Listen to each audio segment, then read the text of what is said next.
ఇదే మారేడు పళ్ళ చెట్టు.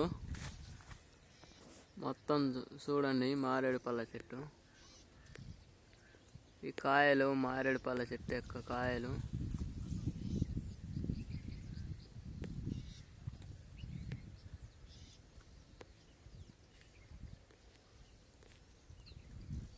మొత్తం ఇది మారేడు చెట్టు.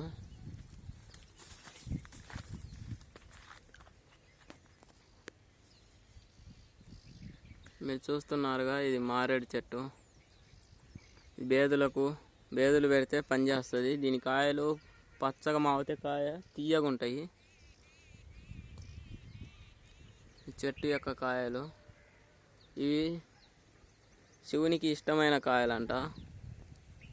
ఈ మారేడు కాయలు శివునికి ఇష్టము.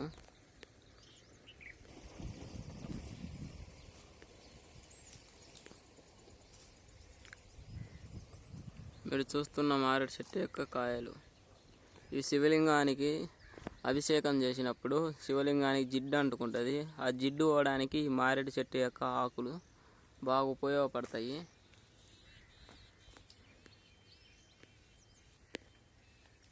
మీరు చూస్తున్నారుగా, ఇదే మారేడు చెట్టు. మారేడు చెట్టు యొక్క ఆకులు అవి కనపచ్చే కాయలే మారేడు కాయలు. అవి పచ్చగా మాగుతాయి.